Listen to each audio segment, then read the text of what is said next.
জীবন থেকে 2টা বছর নষ্ট করে দিছেন। আমি কখনো আপনার জন্য শান্তিতে ক্লাস করতে পারিনি, ক্লাস থেকে বের করে নিয়ে আসছেন। আমি কখনো ফ্রেন্ডদের সাথে ঠিকভাবে আড্ডা দিতে পারিনি, সেখান থেকেও নিয়ে আসছেন। ইম্পর্টেন্ট কথা বলবেন, তাই না?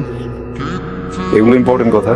একটা ছেলেকে 2টা বছর অপেক্ষা করানোর পরে তার হাতে বিয়ের কার্ডটা ধরে দিচ্ছেন, এটা ইম্পর্টেন্ট কথা। তাকায় আছেন কেন বলেন না?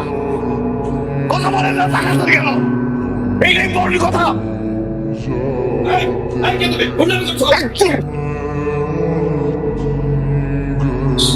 সরি সরি সরি আঙ্কেল, এখানে কোনো সিনক্রেট করতে আসি নাই। উনি উনি আমাকে 2 বছর ধরে আঙ্কেল ঘোরাচ্ছে, বুঝছেন? আমাকে কি যেন একটা ইম্পর্টেন্ট কথা বলবে। আমি 2টা বছর ধরে ঘুরতেছি।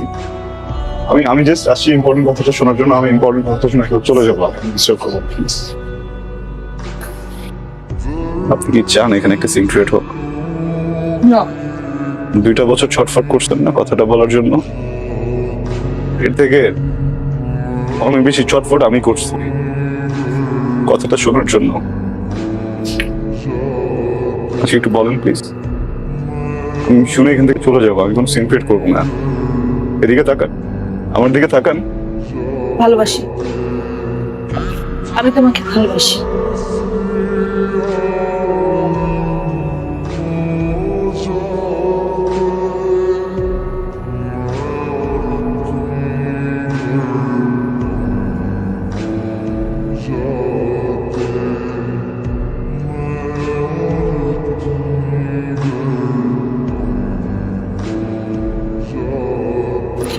ইম্পর্টেন্ট কথা শুনলা তো না, যেটা শুনতে আসছিল?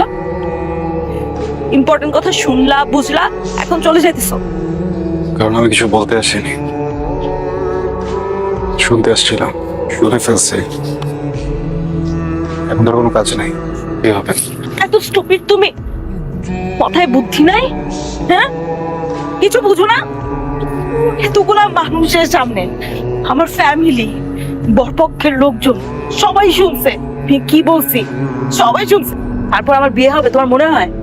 আদৌ বিয়ে হবে? সরি। ওকে, ফাইন।